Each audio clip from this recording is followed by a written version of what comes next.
नमस्कार प्रिय दर्शकों, आप देख रहे हैं ज्योतिष मंत्रा।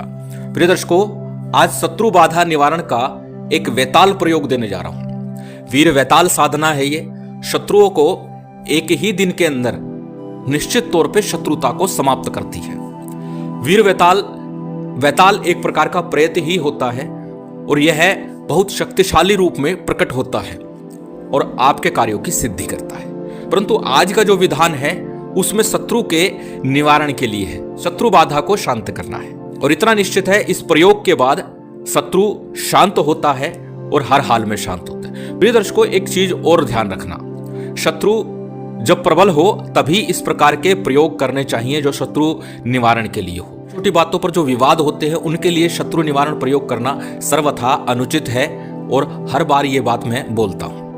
इसीलिए मरण तंत्र प्रयोग कभी भी नहीं देता, क्योंकि क्या पता हम आरंभ में जिस बात के कारण किसी से रुष्ट है और प्रयोग कर बैठे और फिर बाद में पछताने के अलावा कुछ भी ना रहे कि इतनी सी बात के ऊपर हमने इतना बड़ा किसी के साथ कार्य कर दिया। दूसरा, जब हम जीवन देने का अधिकार नहीं रखते तो किसी के जीवन लेने का अधिकार भी नहीं है। अनेकों लोग बार बार बोलते हैं कोई मारण प्रयोग बताइए। जो प्रयोग बताता हूं उन्हीं से मारण प्रयोग भी संभव है, परंतु विधान को मैं नहीं देता। मैं सिर्फ वो विधान देता हूं जिससे शत्रुता का नाश हो जाए, शत्रु दूर हो जाए या शत्रु का पलायन हो जाए, शत्रु आपसे शत्रुता का भाव छोड़ दे, शत्रुता छोड़ दे। क्योंकि जब शत्रु किसी कारण से आपके कार्यों में विघ्न डालता है या फिर किसी प्रकार से आपके लिए अड़चने पैदा करता है, जिससे कि आपके कार्य व्यवसाय में, कारोबार में, परिवार में मतभेद उत्पन्न होते हैं, नुकसान होता है या फिर समाज में मान सम्मान गिरता है, उस परिप्रेक्ष्य में शत्रु भाव को समाप्त करना ही श्रेष्ठतम है। शत्रु को समाप्त करना किसी भी प्रकार से उचित नहीं है। यह उस परिस्थिति में तो है जब इस प्रकार की परिस्थितियां बनी हुई हो कि शत्रु जान का दुश्मन बन गया हो तो श्रेष्ठ है, परंतु शत्रु भाव ही समाप्त हो जाएगा तो स्वयं ही शत्रु दूर हो जाएगा। इसलिए इस प्रकार के अनुरोध तो ना कीजिए कि मारण प्रयोग दे दीजिए। मारण प्रयोग मैं कदाचित नहीं देता हूं। चलिए बात करते हैं आज के वीर वैताल प्रयोग की। यह प्रयोग निश्चित ही शत्रुता को समाप्त कर देता है, शत्रु भाव को समाप्त कर देता है और शत्रु का पलायन हो जाता है। शत्रु उस स्थान को छोड़ करके भाग जाता है, क्योंकि इस प्रयोग के बाद शत्रु को स्वप्न में और जागृत अवस्था में भी विचित्र प्रकार के भयावह दृश्य दिखाई देते हैं, जिससे वो भयभीत होने लगता है। और जब जब वो आपके प्रति किसी प्रकार के दुर्भावना मन में लाएगा या किसी प्रकार का षड्यंत्र आपके खिलाफ रचने का प्रयास करेगा, उस समय इस प्रकार के अनुभव, इस प्रकार के स्वप्न उसको और अधिक सताएंगे, जिससे कि आपके खिलाफ वो षड्यंत्र नहीं रचेगा। और यही इस प्रयोग का मूल भाव है, क्योंकि यहाँ वैताल उसको भयानक रूप से दर्शन देते हैं और साथ ही साथ उसे भयभीत करते हैं, यहाँ तक कि बहुत अधिक पीड़ित करते हैं, बीमार करते हैं।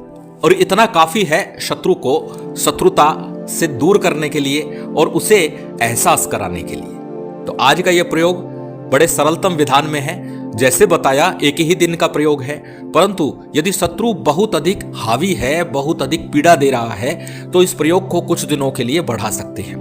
11 दिन का प्रयोग करेंगे तो उसमें आपको भी अनुभव हो जाएगा कि हाँ, इस कक्ष में कोई आ गया है, हलचल शुरू हो गई है। इतना प्रभावी यह तंत्र प्रयोग है। तो चलिए जान लेते हैं किस प्रकार से इसे संपन्न करना है, कैसे संपन्न करना है। हमेशा की तरह सबसे पहले बात कर लेते हैं साधना की सामग्री की। साधना की सामग्री आपकी स्क्रीन पर है, इसे देख सकते हैं, नोट कर सकते हैं, स्क्रीनशॉट ले सकते हैं। साधना सामग्री में तेल का दीपक आपको प्रज्वलित करना है, काले रंग का वस्त्र चौकी पट्टे पर बिछाने के लिए और साथ ही धारण करने के लिए बिना सिले वस्त्र पहन करके ये साधना करनी है। अर्थात नीचे बिना सिली धोती बांध सकते हैं और साथ ही साथ ऊपर में कर रहे हैं तो गर्म चादर के रूप में काले रंग का कोई वस्त्र ले सकते हैं, अथवा किसी भी प्रकार की काले रंग की चादर ले सकते हैं। यदि ना ले तो श्रेष्ठतम होगा। एक ही वस्त्र में यह साधना की जाती है। अगरबत्ती का प्रयोग करना है, लोबान की अगरबत्ती हो या चंदन की अगरबत्ती हो तो श्रेष्ठतम होगा। इसके साथ थोड़े से उड़द, 100 ग्राम उड़द काफी रहेंगे इस प्रयोग के लिए। 100 ग्राम उड़द ले लीजिए। भगवान भैरवनाथ का एक काल भैरव के रूप में चित्र लेना है और इसके साथ में काले हकी की माला और 7 गोमती चक्र जो दोनों ही प्राण प्रतिष्ठित होने चाहिए, यानी प्राण प्रतिष्ठा विधि से उनका चेतन होना अनिवार्य है। और प्राण प्रतिष्ठा विधि को पूर्व में मैं दे चुका हूं। साबर मंत्रों के माध्यम से उस प्राण प्रतिष्ठा विधि को संपन्न कर सकते हैं किसी सिद्ध योग मुहूर्त में। 10 मिनट का समय मैक्सिमम लग सकता है, या तो 10 मिनट में ही हो जाएगा, नहीं तो 15 मिनट, इससे ज्यादा का समय उन मंत्रों से प्राण प्रतिष्ठा विधि करने में नहीं लगेगा। इसके अतिरिक्त सामान्य सी पूजन सामग्री सारी आपकी स्क्रीन पर है, नोट कर सकते हैं। अब जान लेते हैं किस दिन से इस साधना का विधान करना है और किस प्रकार से करना है। इस साधना को किसी भी शनिवार के दिन से, श्रेष्ठतम होगा प्रथम शनिवार कृष्ण पक्ष का, अर्थात पूर्णिमा के बाद जो पहला शनिवार होगा उस शनिवार से इस साधना को करें। सिद्ध योग मुहूर्त हो श्रेष्ठतम है, अथवा पूर्णिमा के बाद जो पहला शनिवार होगा शनिवार से इस साधना को कर सकते हैं। इस साधना के लिए दक्षिण दिशा की तरफ मुख करके आपको बैठना है। यदि आप किसी ऐसे स्थान पर जहां निर्जन स्थान हो या भैरव मंदिर हो वहां बैठ करके करें तो अत्यंत श्रेष्ठ होगा, यदि आपकी व्यवस्था बनती है, अथवा घर में एकांत कमरे के अंदर बिल्कुल एकांत कक्ष हो। जब आप साधना करें तो किसी का प्रवेश उस समय साधना काल के दौरान उस कमरे में नहीं होना चाहिए। रात्रि काल में यह साधना करनी है तो दिन में उस कमरे में कोई आवाजाही हो, आना जाना हो तो कोई निषेध नहीं है, परंतु रात्रि काल में जब आप ये साधना कर रहे हैं तो किसी भी व्यक्ति का आना वर्जित है। दक्षिण दिशा की तरफ चौकी या पट्टे के ऊपर काला वस्त्र बिछा दीजिए और उस काले वस्त्र के ऊपर भैरवनाथ जी का चित्र स्थापित कीजिए। चित्र के सम्मुख 7 उड़द की ढेरियां बनानी है आपको। थोड़े थोड़े उड़द रखकर 7 जगह लगा दीजिए और प्रत्येक ढेरी के ऊपर एक गोमती चक्र स्थापित करना है। इसके बाद में सबसे पहले हमेशा की तरह शुद्धि आचमन कर लीजिए। शुद्धि आचमन करने के पश्चात में दीपक प्रज्वलित कर लीजिए। दीप प्रज्वलित कर लिया। दीप प्रज्वलित करने के बाद में संकल्प करना है। अब संकल्प में अपना नाम, गोत्र, उस दिन का तिथिवार, नक्षत्र इत्यादि के साथ उस स्थान का नाम बोलना ही होता है। साथ ही अपना संकल्प बोलना है किस कारण से आप ये प्रयोग कर रहे हैं। तो निश्चित है शत्रु बाधा निवृत्ति के लिए है। उस शत्रु का नाम बोलना है जिससे आप पीड़ित हैं, प्रकार का संकल्प आपको करना है। संकल्प के उपरांत में संकल्प का जल अक्षत पुष्प किसी थाली प्लेट में छोड़ दीजिए, क्योंकि यहाँ पर किसी अन्य प्रकार का चित्र ना हो, क्योंकि एकांत में अलग स्थान पर ये आपको पूजन करना है। तो थाली प्लेट रख लीजिए या फिर पत्तल रख लीजिएगा, उसी के अंदर सामग्री रख करके पूजन कर लीजिएगा। संकल्प के पश्चात में सबसे पहले गणेश जी का, गुरु का, कुलदेव, पितृदेव, स्थान देव इत्यादि का सामान्य रूप से पूजन संपन्न कर लीजिए। जैसे बताया पत्तल में या थाली में ही कर लीजिए पूजन। वहीं पर अक्षत पुष्प उनके नाम से ध्यान करके छोड़ दीजिए और वहीं पर पूजन सबका कर लीजिए। का पूजन हो जाए। भगवान शंकर का, गुरु गोरखनाथ का और भैरव जी का पूजन भी सामान्य पंचोपचार रीति से आपको संपन्न करना है। इसके साथ में जो गोमती चक्र 7 लगाए हुए हैं उड़द की ढेरी के ऊपर, उनके ऊपर भी कुमकुम आदि से तिलक कीजिए। जैसे सभी का पूजन किया पंचोपचार रीति से, सबका 7 के ऊपर थोड़ा थोड़ा कुमकुम लगाइए, अक्षत छोड़िए, थोड़ा सा नाल का टुकड़ा वस्त्र के रूप में रखिए। इसके बाद में विद्य जो पताशे है या मिश्री है वो अर्पित कर दीजिए, जलाचमन करा दीजिए, इलायची लौंग इत्यादि चढ़ा दीजिए, पान का बीड़ा है तो पान का बीड़ा रख दीजिए। इस प्रकार से सामान्य सा एक पूजन उन सब का भी 7 गोमती चक्र का भी कर लेना है। उन गोमती चक्र का पूजन करने के उपरांत में सबसे पहले अपने चारों तरफ एक सुरक्षा चक्र बना लेना है। रक्षा मंत्र से आपको अपने चारों तरफ घेरा लगा लेना है। रक्षा मंत्र का प्रयोग इस साधना में आपको अनिवार्य रूप से करना है। बेताल की साधना है। बेताल जैसे कि बताया एक प्रेत होता है एक प्रकार से, तो उसकी साधना है ये। तो चारों तरफ अपने घेरा लगा लीजिए, क्योंकि साधना काल के दौरान संभव है आपको भी कुछ अनुभव ऐसे प्राप्त हो जिससे कि आप भयभीत हो जाएं। तो उस घेरे से, उस सुरक्षा चक्र से बाहर मत निकलिएगा। होना जाना कुछ नहीं है, किसी प्रकार का अनिष्ट नहीं होने वाला।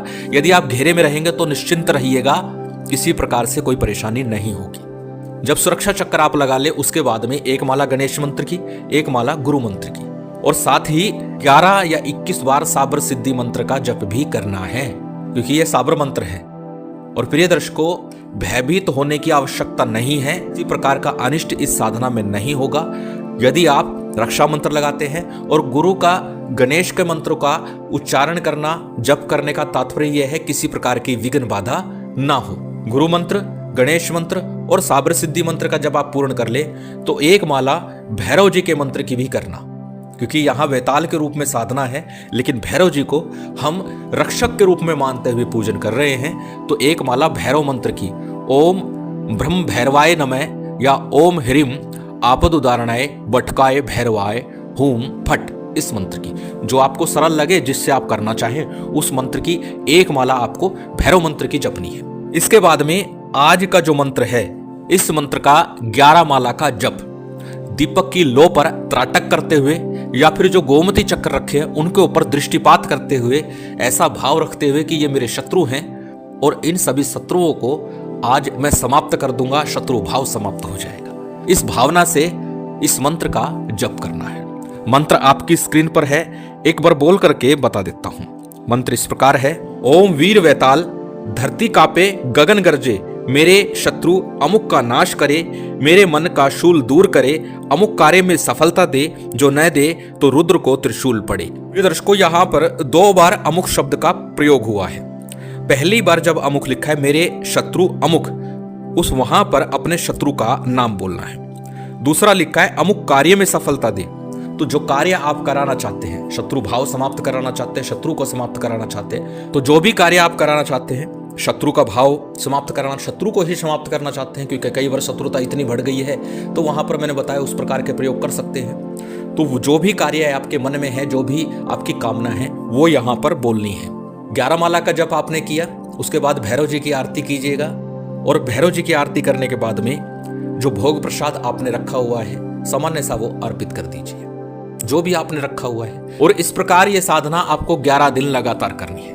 पूर्व में बता चुका हूं, पहले दिन ही इसका कार्य हो जाता है, परंतु 11 दिन कर लेंगे तो हर प्रकार के शत्रु का नाश हो जाएगा। और शत्रु का तात्पर्य किसी व्यक्ति विशेष से ही नहीं होता, क्योंकि यहां पर दूसरी लाइन में कार्य आया है। कार्यों में विघ्न आना, बीमारी होना, कर्जा होना, ये भी तो शत्रु हैं, क्योंकि ये हमें परेशान कर रहे हैं। हमारे मन को, मस्तिष्क को, स्वास्थ्य को या धन को खराब कर रहे हैं, तो शत्रु ही है।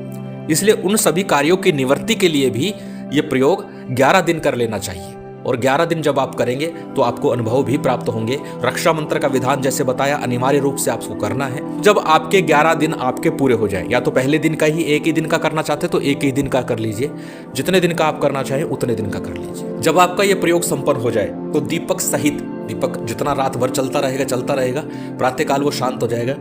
7 गोमती चक्र उड़द सहित और दीपक सहित ये सामग्री उसी काले कपड़े में, जिस काले कपड़े के ऊपर आपने रखा हुआ था, उसी काले कपड़े में इसे पोटली का रूप दे दीजिए, क्रॉस में बांध दीजिए। आमने सामने के कोने पकड़ करके इस तरह से आपको बांधना है क्रॉस में। जैसे कि गांव देहात में महिलाएं घास काट कर लाती है तो उसको बांधती है, उस प्रकार से इस पोटली को आपने बांधना है क्रॉस करके। और ले जाकर के घर से दूर कहीं निर्जन स्थान में दक्षिण दिशा की तरफ मुख करके इसे दबा दीजिए और दबा करके एक भारी पत्थर रख दीजिएगा। फिर घर चले आइए, रास्ते में जलाशय हो तो वहीं पर हाथ पैर धो लीजिए, अन्यथा घर में प्रवेश करने से पहले हाथ पैर धो लीजिएगा। इस प्रयोग के बाद निश्चित तौर पर शत्रु समाप्त हो जाएगा, अर्थात शत्रु भाव समाप्त हो जाएगा, शत्रु वहां से पलायन कर जाएगा और किसी भी प्रकार के बाधा अवरोध आपके कार्य में नहीं डालेगा। महामाई की विशेष कृपा आप सभी पर बनी रहे, यही कामना है। और उम्मीद करता हूं आज की ये जानकारी, ये वीडियो आपको अच्छी लगी होगी। यदि अच्छी लगी हो तो कृपया लाइक कीजिएगा, शेयर कीजिएगा। यदि चैनल पर नए हैं तो सब्सक्राइब कर बेल आइकन बटन दबा दीजिएगा। जय माता दी, जय श्री राम।